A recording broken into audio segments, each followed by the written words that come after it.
Welcome to Free Thoughts. I'm Trevor Burrus. And I'm Aaron Powell. Economics textbooks spend a lot of time talking about the manufacture and distribution of stuff, but they pay much less attention to the innovative ideas behind all that stuff. On today's episode, we talk about the economics of innovation. How does it happen? What factors make it more likely? What role, if any, should government play? Entrepreneurs disrupt industries and throw equilibria out of whack. But where would the modern world be without entrepreneurs? The economics of innovation is particularly important to understand at a time when more politicians on both the right and the left are calling for industrial policy. Such proposals raise the question, can and should entrepreneurship and innovation be planned? Joining us today is Arthur M. Diamond Jr., professor of economics at the University of Nebraska, Omaha. His new book is Openness to Creative Destruction, Sustaining Innovative Dynamism. Welcome to Free Thoughts, Art. I'm looking forward to it. Now, most people, when they think about the main concepts in economics, they think about things like equilibrium, if they ever think about them. If they had an economics class, they might have drawn a supply and demand curve and talked about perfect competition and all of these things. But you persuasively argue in your book that we need a little bit more when it comes to understanding of economics. Absolutely. And I taught exactly what you were sketching there, the equilibrium standard economics. And I think that's important. I think you can solve a lot of problems. You can avoid a lot of mistakes if you understand that. But what really matters in terms of human betterment, making the world better, making our lives better and longer, is not how do you get back to equilibrium, but how do you move to the next equilibrium? How do you move forward? And that's an issue that was emphasized by Joseph Schumpeter. And in some ways, he's one of my heroes. But a lot of the economics profession hasn't given it enough attention. And I thought I wanted to see if I could nudge economists and policymakers and everybody a little bit more toward thinking in terms of dynamism, in terms of moving forward, rather than just in terms of how do we get back to an equilibrium.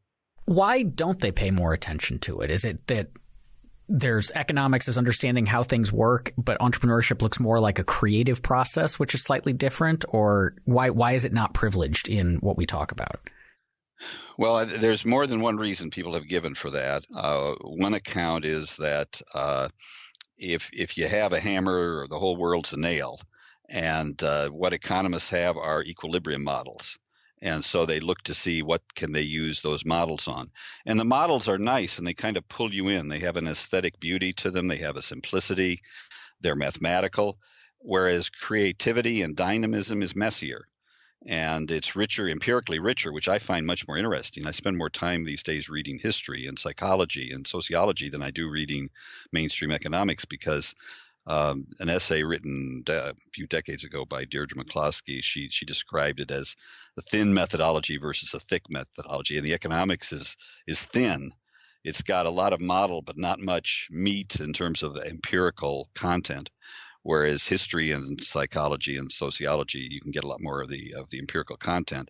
So I think to some extent, economists have become entranced with the models that they're good at and that they know how to apply. And so that leads them to ignore parts of the world that are not so easily put into that framework. I mean, there was a joke, you've probably heard it a million times, but the joke that Zvi Grillikus told when he knew he was dying, looking back on his life, he said there's a story of an economist who came along and saw somebody who'd had too much to drink on their hands and knees under a lamp. And they said, "What are you doing?" "I'm looking for my car keys." They said, "Well, let me come down and help you." He said, "This is where you dropped them?" And the guy says, No, I dropped them over there, but it's dark over there." And so then what Grillikus says is that if he had a regret from his career, it's that he didn't get down on his hands and knees in the dark where the important issues are, and instead stayed under the lamp where you could see, but where the important issues weren't. It is interesting because I'm not trained as an economist, but I think like many people, at least in the Cato building, learned a lot from Econ Talk, for example, and which is a good way of learning economics. But you think about these models and like perfect competition, it's obviously not possible with human beings and limited knowledge or things like this. And then you also, with equilibrium, the entrepreneur, the innovator is trying to constantly throw the equilibrium off balance. That itself is a fleeting, Hayek kind of made these points that, equilibrium is like always trying to be maintained, but always being thrown out of balance. And then you have these innovators and entrepreneurs come in and they could completely change the game tomorrow. And then you got to draw new graphs and maybe even think of new goods and new ways of doing things entirely. Yeah.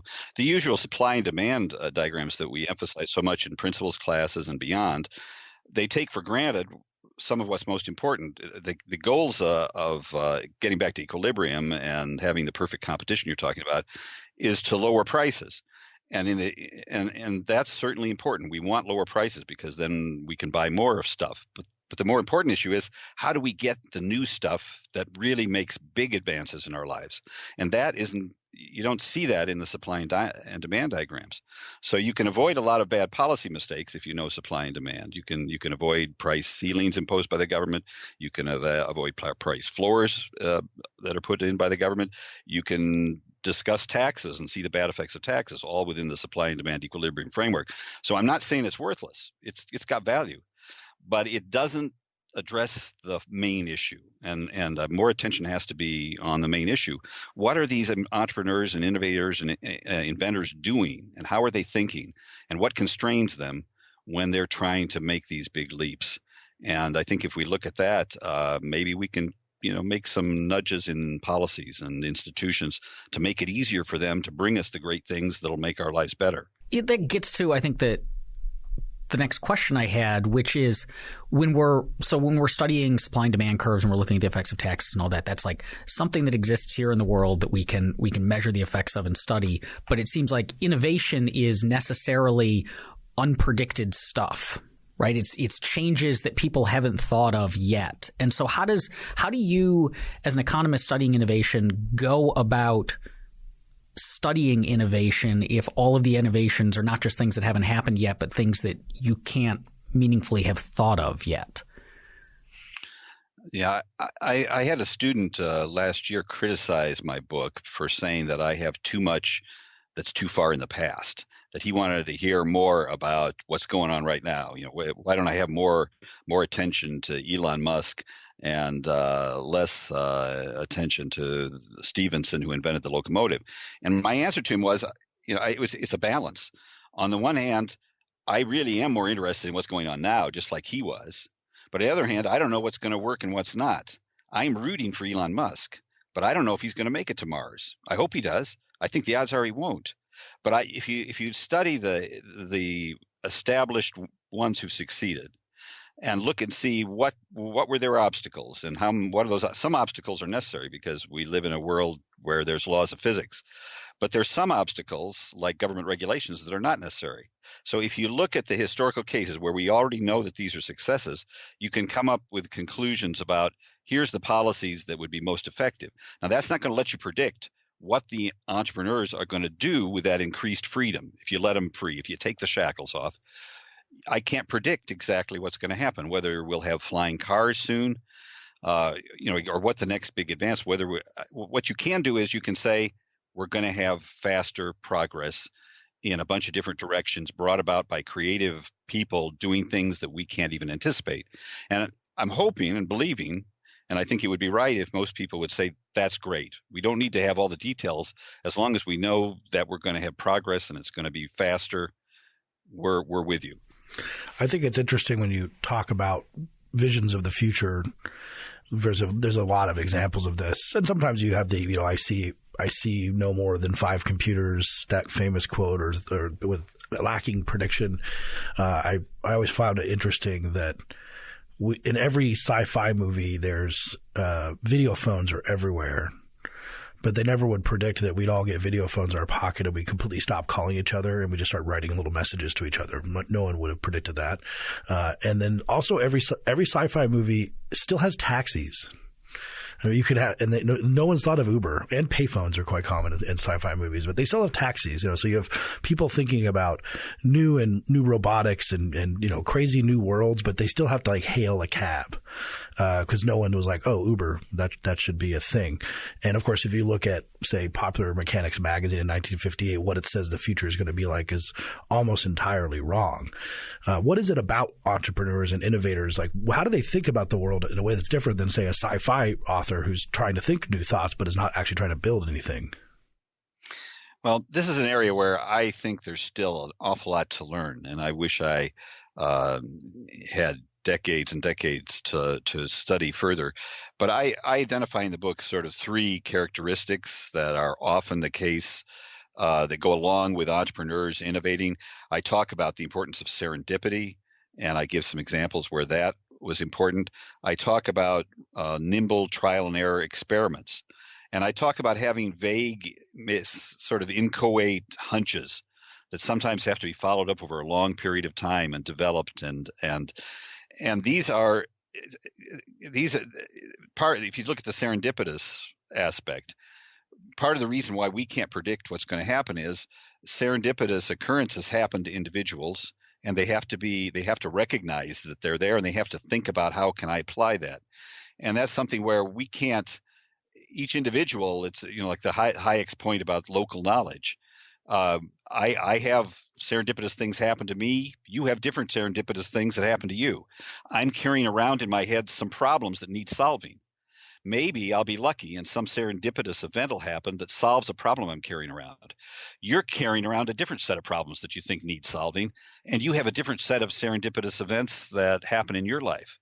But I don't know your serendipitous events or the problems you're carrying around, so it's hard for me to predict what you are going to be able to make progress on, what possibly you can innovations you can create. So that's part of the reason why the aspects of the individual aspects of the creativity process, I don't think you can ever get away from them. And in some ways, I think that's wonderful because I kind of like individualism. In some ways, it's frustrating because when people ask me predict, people think when they hear I'm an economist, they say, what's the interest rate is going to be 6 months from now? And I try to say I don't know, but people don't like that. So then I come up with something. But it's really that I don't know. And you say, what's going to be the next big innovation? I wanted to end my book on a strong note of saying, okay, here's what we can have. Here's some of the good stuff we can have if you will let innovators be free.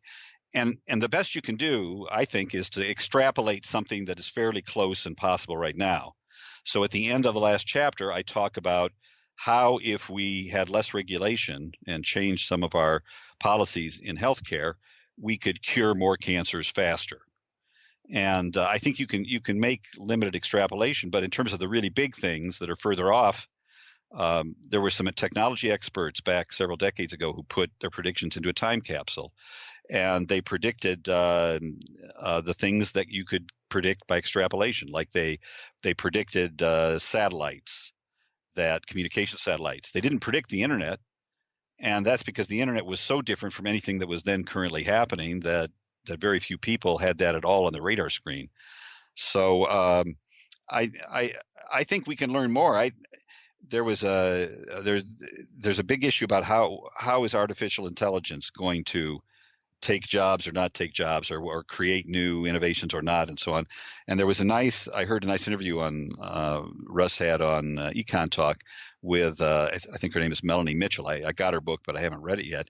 But one of the points she made is that we underestimate how many things we know that we can't articulate. And this is related to some things that Hayek and Polanyi and other people have said. But if that's one of the reasons why entrepreneurs can create more that's unpredictable, but that turns out to really benefit us if we let them follow what they know that they can't articulate. But unfortunately, a lot of our institutions require that you articulate it before you can get funding or permission to pursue it, and that slows down the things that we can actually be making progress on. I was struck two out of the three factors that you listed for innovation are serendipity and hunches. And that made me think, so you said economists don't spend a lot of time studying innovation, or at least they don't spend as much time as they should. But one area where you can find lots of stuff on innovation is like in business books. Like the bookshelves are just filled with books that claim to be able to basically systematize innovation. I will teach you how to be a successful entrepreneur. I will teach you how to be a successful innovator. The internet is full of these things. You have TED Talks about it and so on. But if the bulk of it is serendipity, which is basically luck, and hunches, which are kind of by nature something that can't be taught or can't be systematized, it's just feelings you have or insights that suddenly come upon you, are all of those sorts of books, I guess, fundamentally misleading? I think a lot of them are, and I think they mean well. I think a lot of the people, everybody's in favor of innovation, and but when push comes to shove, a lot of people are not rewarded on the basis of innovation, and they're not rewarded by creating the kind of environment where innovation can occur, and so then they have to kind of go against their current incentive structure, and that some people are willing to do that. There's a nice book by a guy named Gary Klein called "Seeing What Others Don't," I think was the name of it, something like that.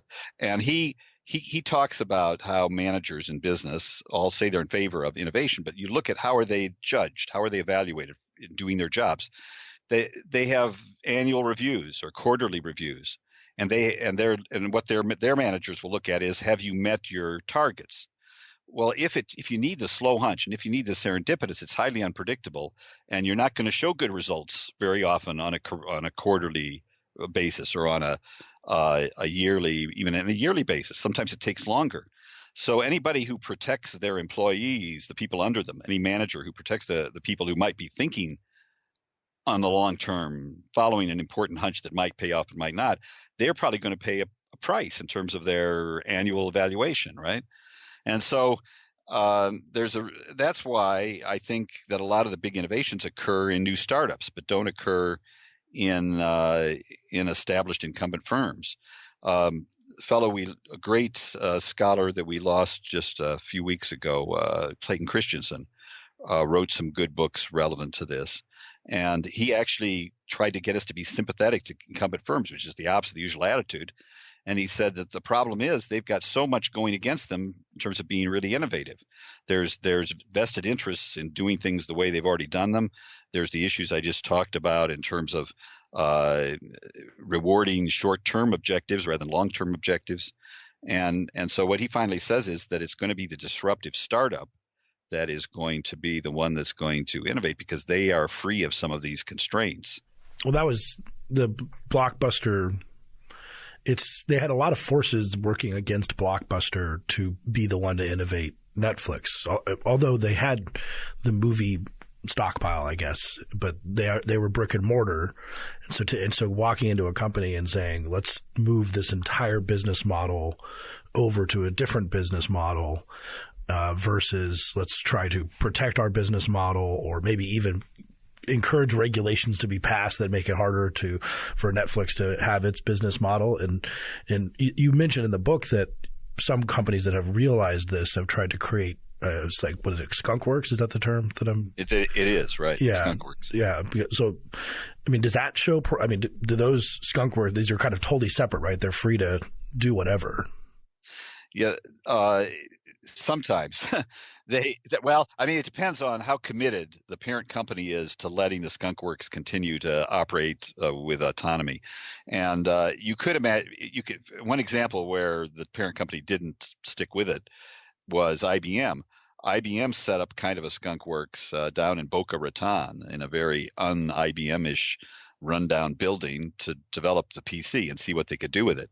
And they were given some autonomy for a while, but after they got to be succeeding, they got pulled back into the mothership, and then things slowed down because then they had to go through all the onerous processes and committee decision making and all that was which was a standard IBM procedure.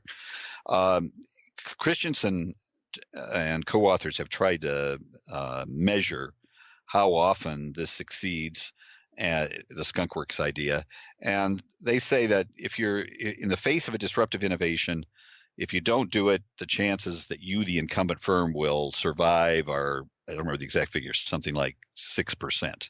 And they say if you adopt a skunkworks process and you stick with it and you do it right, you can the survival rate goes up to 30%.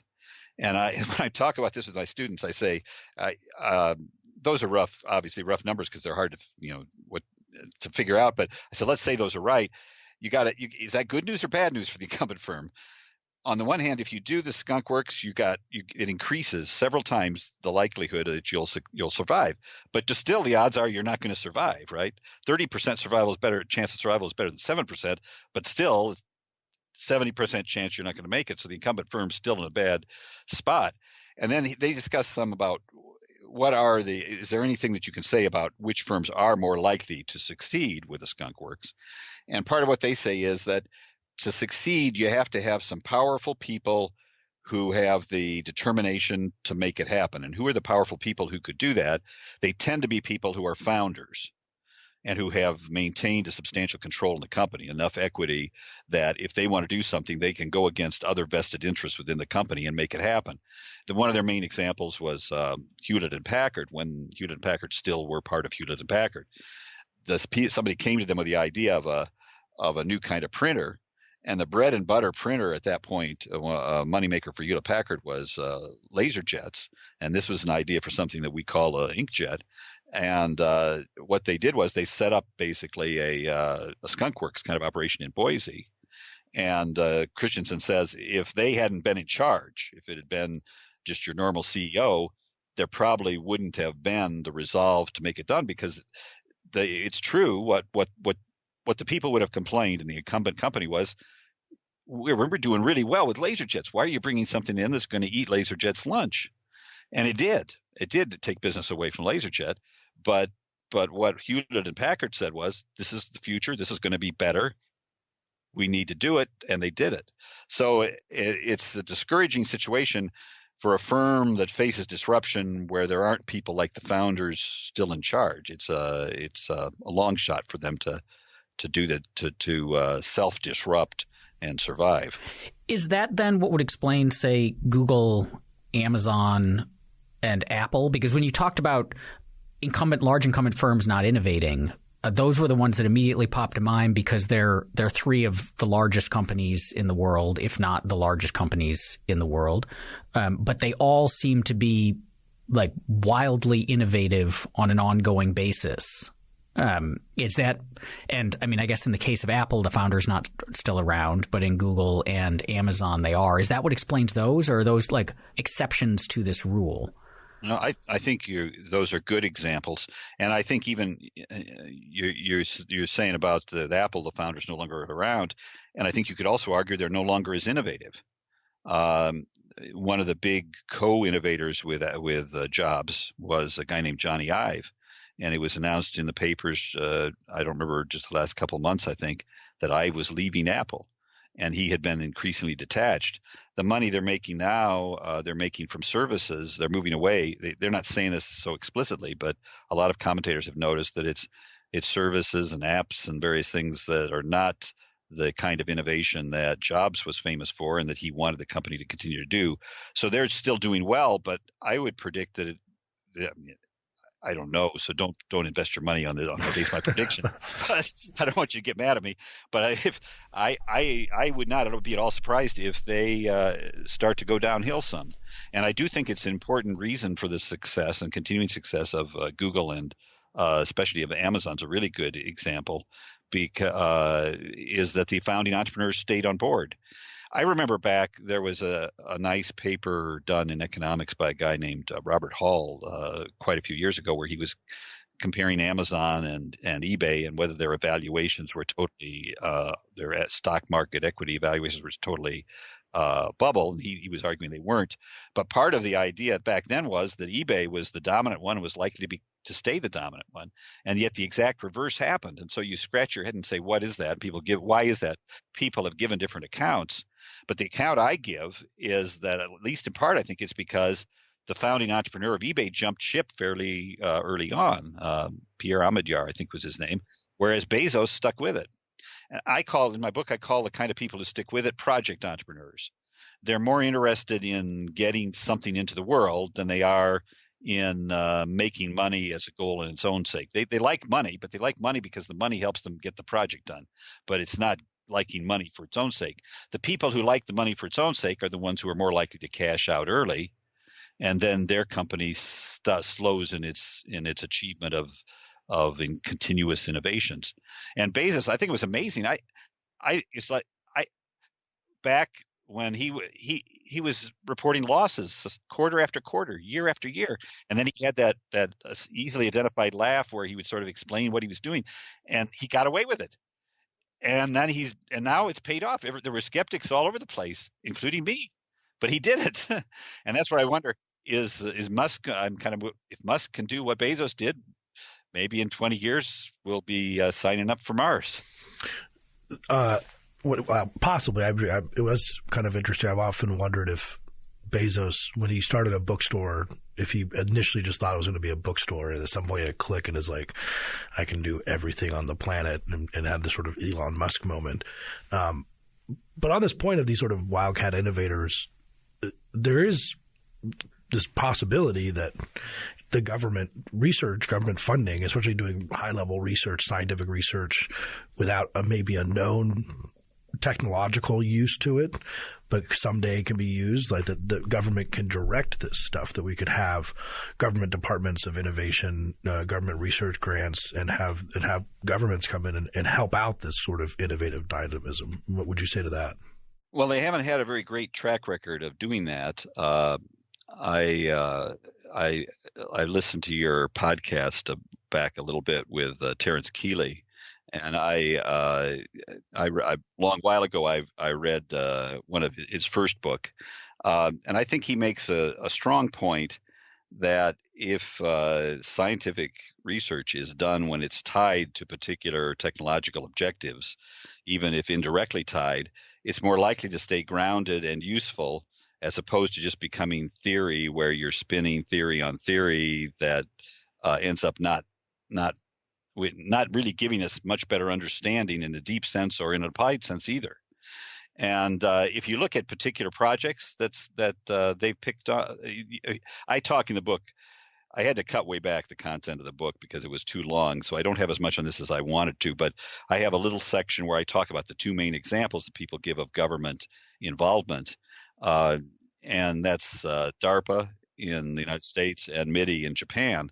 And when you dig deep into both of those, you find that they're given credit for the internet, but I think a credible case, I'm talking about DARPA in this case, that a credible case can be made that what really mattered in terms of innovations happened at the private Xerox PARC group, not so much. And in fact, the person who was the main person leading DARPA's effort on the internet got frustrated working within the government and jumped ship and became one of the leading people in the private Xerox PARC operation. But a lot of the great innovations that were important, Ethernet by Metcalfe, the mouse, the graphical user interface, those were all done at the private Xerox PARC. In terms of MIDI in Japan, they put a lot of their money in what turned out to be a much inferior high-definition TV kind of a platform. They did not put their money. This is something George Gilder pointed out. He's written about DARPA and MIDI in one of his books. He points out they missed what was the enormous. They totally missed what was the enormous innovation of the time period, which was the personal computer. And so he does give them credit that at one particular point in their history, DARPA, they favored lower taxes for business, which he thinks did have some effect in making it easier for startups to start up and to do innovative things. So he thought when they did general policy to argue for less government in some other ways, the MIDI made a contribution. But when they tried to pick the winners, they were not doing that so much. So I may have strayed a little bit from your. No, I think but no. I think government. Well, that's part of the question too. Where if you think about the forces of the political forces that control government money, and the kind of weird. I don't know the right. I mean, iconoclasm that some entrepreneurs have to say, you guys are saying that this is the only way of doing it, and I totally disagree that there's a way of doing this that no one has thought of, isn't likely to get funding from someone you have to convince is a good idea. It kind of reminds you, if we talk about the Wright brothers in the book a fair amount, and the idea that flight on a theoretical level, most people would not have endorsed it. And I actually weirdly saw a story this morning in Scientific American called "No One Can Explain Why Planes Stay in the Air." Still. I'm not sure that really mattered to Wilbur Orville Wright. I hope it's not like a cartoon character where we all suddenly realize that we don't know why we're staying in the air and then we fall down. Yeah, that'd be bad. I want to ask though. So Schumpeter's phrase "creative destruction" for talking about innovation. One of the things when we say like, well, we should cut back on regulations, taxes, we should free up this dynamism, this, innovation is good. One of the responses we get, it used to be primarily from the left, but it's also increasingly from the right now, is that we're underemphasizing the destructive nature of creative destruction, that these innovators are bringing us new things and that's great, but at the same time, they are destroying old industries, destroying old careers, and in some ways destroying old ways of life, whole towns, whole regions, and that's something that we who are advancing policies to spur innovation need to be taking into account more than we are. Do you think there's anything to that? Well, I think that's a crucial issue. And when I first started thinking about this book, and I was going to different academic publishers at the AA meetings and saying, would you be interested in a book like this? I remember talking to one and giving him the spiel about how important the new goods and the new processes are and how much they benefit humanity. And he kind of was nodding with kind of a slightly smirk on his face. And after I gave my 2-minute spiel, he said, well, that's all well and good, and most people are going to salute that. But the problem is that people are going to be worried about losing their jobs, and that if push comes to shove, if they have to choose between the neat new things and processes and the fragility of losing their jobs, they're going to go with the fragility of losing their jobs, and they're going to be against what you're saying. And then he kind of walked off with a sneer. And I thought, what a jerk. But I also thought he was making a point that's worth thinking about. And so part of what I resolved to do in the book was to take that seriously and to do as best I can to address it and to see how much truth there was in what his complaint was. That one of my favorite books that does some of the same thing, some of the same what I do, is a book by Baumol, Litton, and Schramm called Good Capitalism, Bad Capitalism. And it got reviewed in the Wall Street Journal, and it was a positive review, except near the end. He said the problem with this book is it neglects the elephant in the room, and the elephant in the room is job loss, and that workers are going to suffer, and that's why most people will reject what they're saying. And it's true that in that book they didn't have it. So in my book, I've got something like 2 1/3 chapters that deal with these issues. I think it's a bum rap largely. Part of why I was torn on whether to use the phrase creative destruction or the phrase that I prefer, innovative dynamism, is that I think having destruction in the phrase overemphasizes the negative from what it truly is. When I started the project, I thought there were going to be huge trade-offs, that we benefit as consumers from innovation, but we are hurt as workers. And one of what I think is the big conclusions in my book is that epiphany is, if you want a fancy word, is that what really what happens is that we benefit both as consumers and as workers. And what I suggest is part of what makes it hard to show this is that people do sometimes lose their jobs, and it gets laid at the feet of innovation. And sometimes that's true, but sometimes it's not so clear that it's true. And I give some examples in the book, like I talk about 2 camera stores in Omaha. When I arrived in Omaha, one was called Dean's, one was called Rockbrook. And I was sort of an amateur photographer, and so I used both of them at different times. Digital photography started to become an innovation that was growing more popular, and Dean's refused to have anything to do with it. And they said film is photography, and this stuff isn't. Rockbrook embraced it. They started offering, along with their film cameras, digital cameras. They set up kiosks that allowed people to bring in their memory chips that had their photography and to do projects, Christmas cards and such. They gave classes on digital photography. Well, Dean's went out of business. Rockbrook is flourishing. They now have 3 stores instead of just 1. And you say, okay, was Dean's, the people who worked for Dean's, did they lose their jobs because of innovation and creative destruction, or did they lose? That's the usual story. That's what you would usually say, right? But you could have another count that I think is maybe right, which is that they lost their jobs because they rejected the new, better innovations. And that if you embrace those innovations, the negative effects are much less. So that, I mean, that's part of my answer. Another part of my answer is that I think some of the job loss that we see is because we have put restrictions on um, innovative firms creating new jobs. We've made it harder for them to do that through regulations.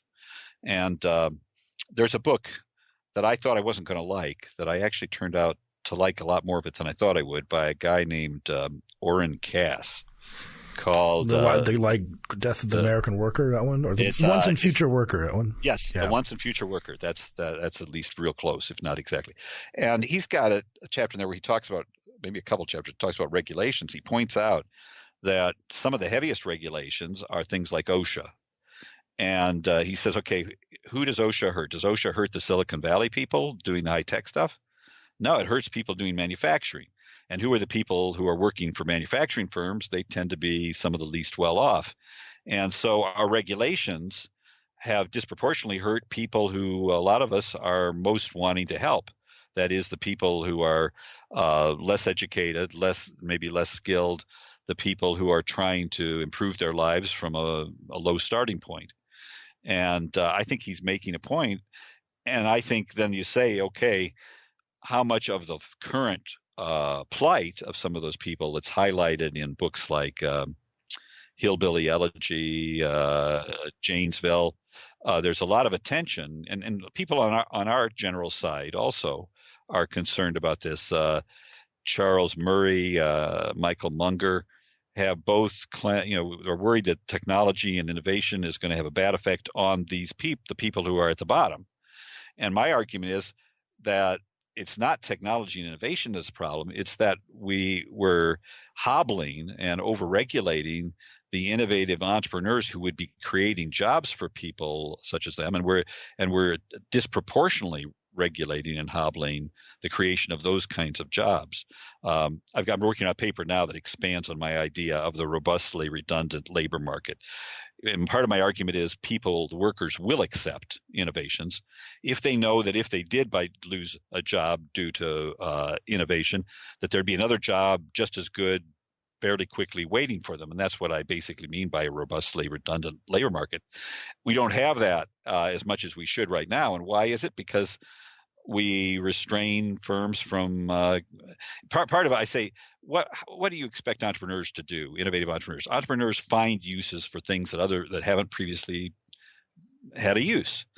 There was an article in the Wall Street Journal a few months ago on the front page where they have the quirky. There's a quirky article on the front page of every issue. Well, this was their quirky one on one particular day. There's this cotton. This weed that produces stuff like cotton if you open the pod. And when I was a kid, I used to like to open those pods and see the stuff float off. Well, that's totally worthless. Farmers hate that stuff. And yet an entrepreneur has come and found that stuff is good insulator for parkas.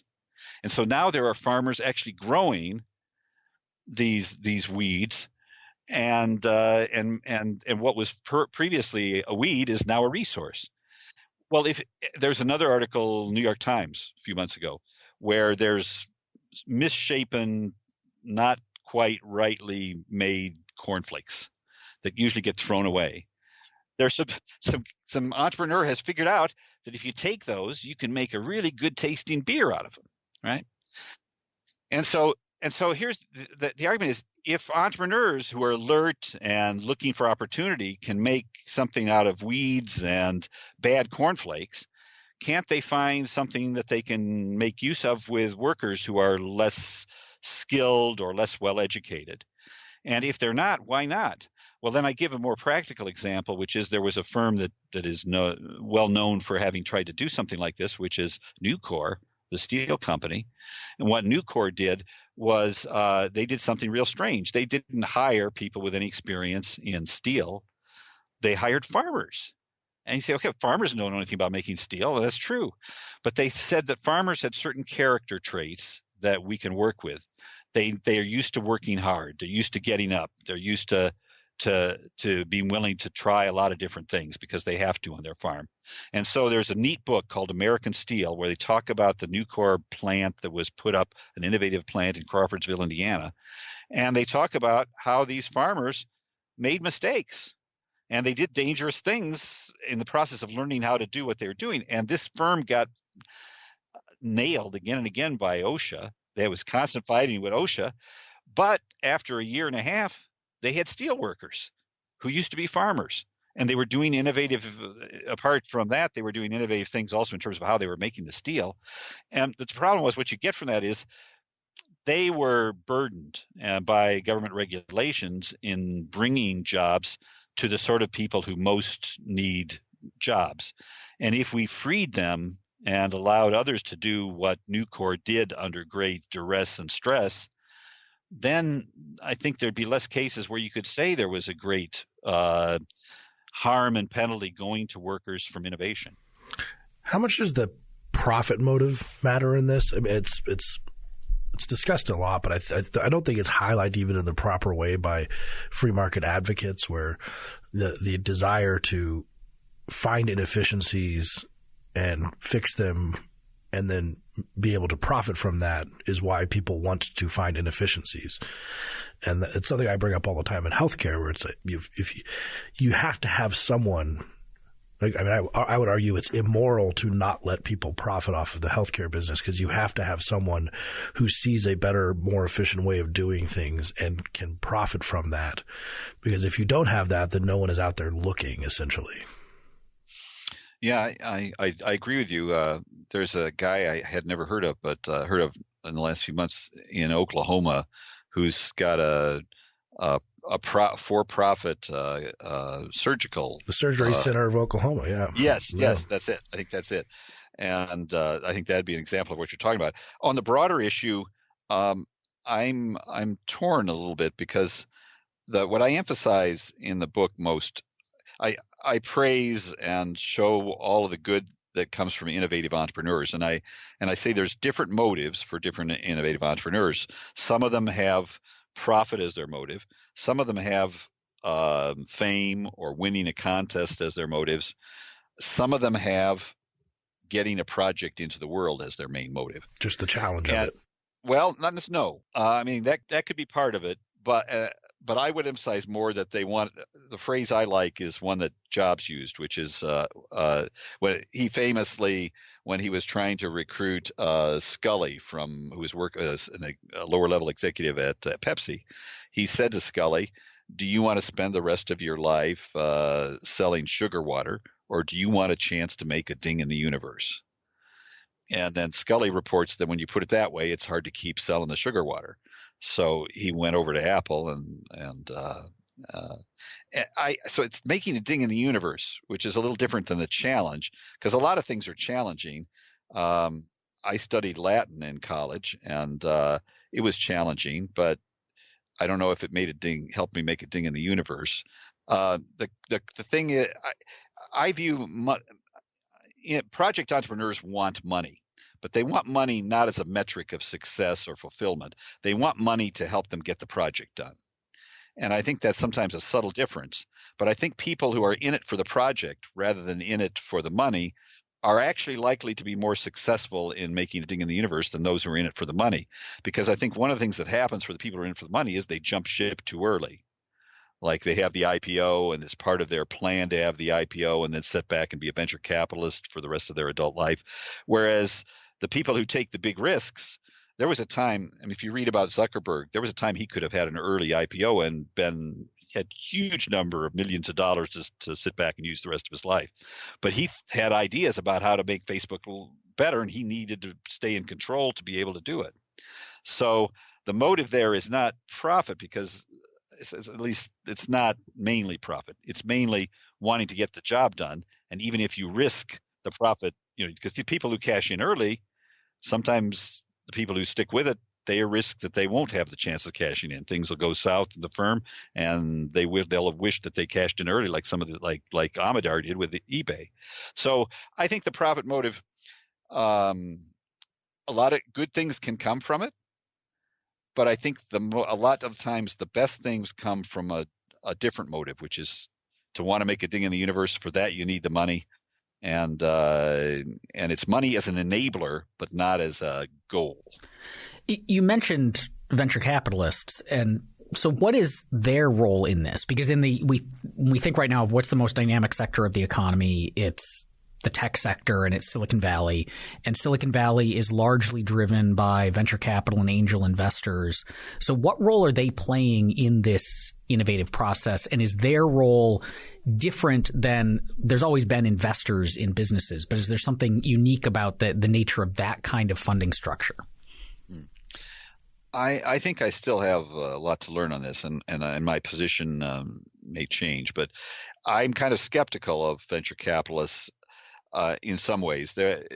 We talked earlier in our conversation mentioned Christensen, and one point he makes in The Innovators Solution, a book with Rayner, is that venture capitalists did a great disservice to many firms in the dot-com era, because the venture capitalists pushed those firms to grow fast and not to be profitable fast. And there's a chapter in that book where Christensen says that his advice is you want to make a profit fast and grow slow. He thinks of having this idea that you need to be making a profit early on is a way to discipline the firm and give the firm direction and feedback that it's on the right path, and to make corrections at an early stage. But a lot of the venture capitalists, they poured money on these .coms that were growing without worrying about profits, and then at some point things all of a sudden went bad, and they didn't have any reserves. They'd used all their money. They also didn't have any discipline in terms of their spending. So a lot of them went under that might not have gone under. He calls that bad money. It's basically the story of season 2 of Silicon Valley, if you've ever seen that show. I've wanted to, but I've never watched it. I never have. It's worth it, especially for understanding VCs. Yeah. So what's better than VCs then? I think to some extent that you're not going to be able to get away from self-funding, and especially at the early stages is what I emphasize most. If you look at almost all the great innovators, they have what some people call skin in the game. That I guess Nassim Taleb made a big deal of that phrase. But the part of the problem is if what's involved is serendipity, and if what's involved is knowledge that's hard to articulate, especially at the early stages, it's going to be hard to convince anybody that this is a good use of their money, especially if they have a fiduciary role where they're responsible to the taxpayers or to the investors. They're going to want to be able to make a case that's articulate, and it's going to be hard. So how are you going to be able to finance it? You're going to need to finance it yourself. And if you look at case after case, you look at Apple. We've talked about Apple some. Steve Jobs sold his old van. His buddy Wozniak sold his HP calculator. This is back at a time when calculators cost several $100s a piece. They got investment, a little bit of help in terms of where to do the work from Steve Jobs' father, let him use the garage. So they were self-financing. At a stage where they'd gotten a little further, Jobs went to his old boss, who was the head of Atari, a guy named Bushnell, and said, would you invest $50,000?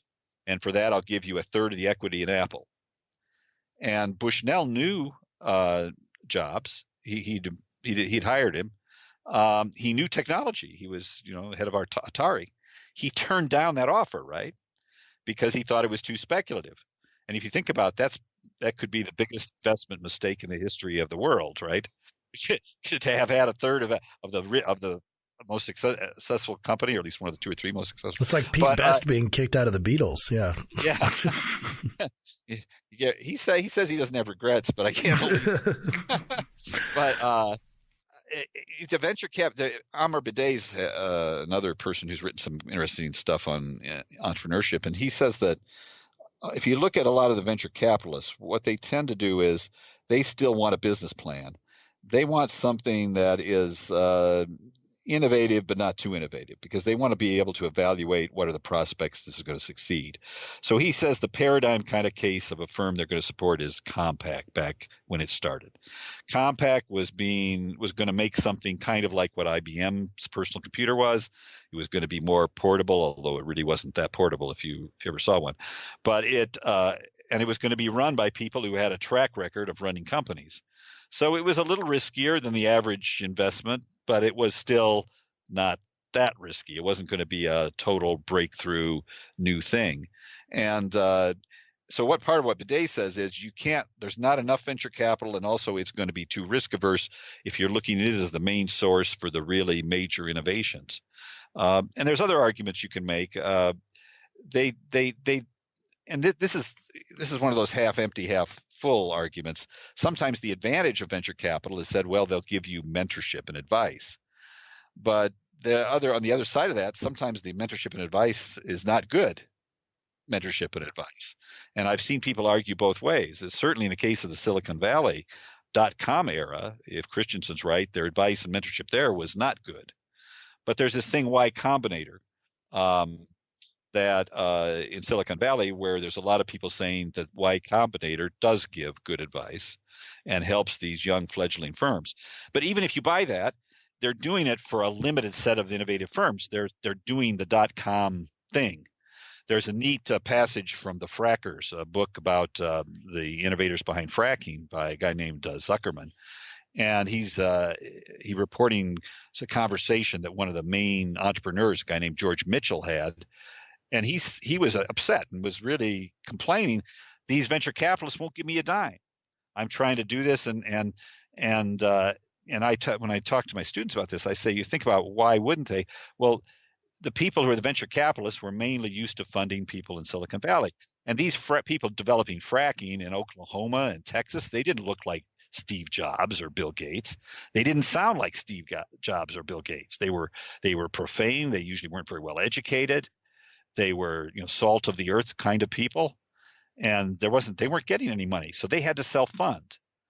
And so what I argue is that's going to be the case and likely to be the case. Venture capital, I do want to say, on the other hand, economists always say on the one hand, on the other hand. On the other hand, at later stages, venture capital has helped some important firms do good things. And one of my illustrations of the book of how regulation can restrain innovation is to talk about what happened with the first venture capitalist, a guy named George Dorio. The SEC came in and was trying to shut him down. They knew nothing about what he was up to because he was doing something new.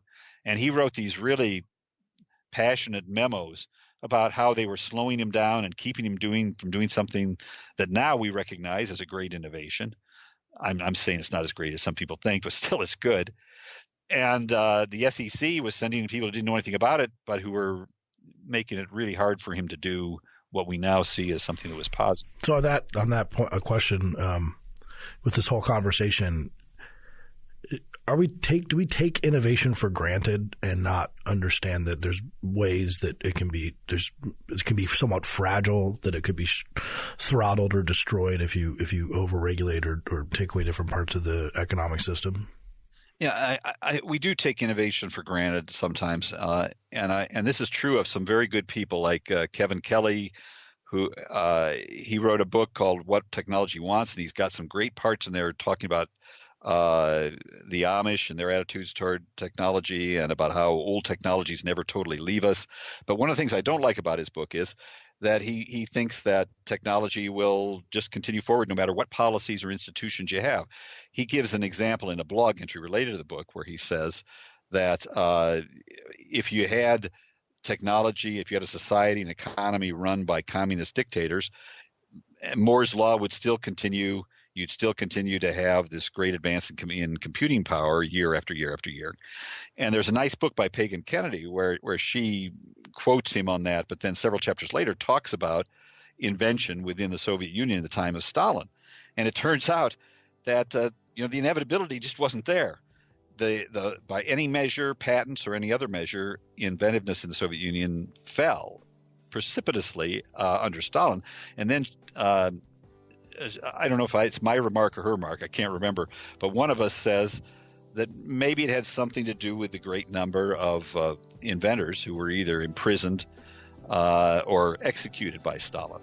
And so there isn't, it's not inevitable. I mean, this is an extreme example, but you really can slow down invention. You really can chain Prometheus.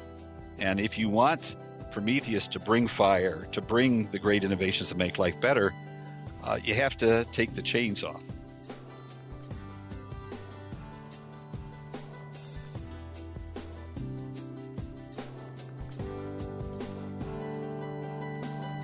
Thank you for listening. If you enjoy Free Thoughts, make sure to rate and review us in Apple Podcasts or in your favorite podcast app. Free Thoughts is produced by Landry Ayers.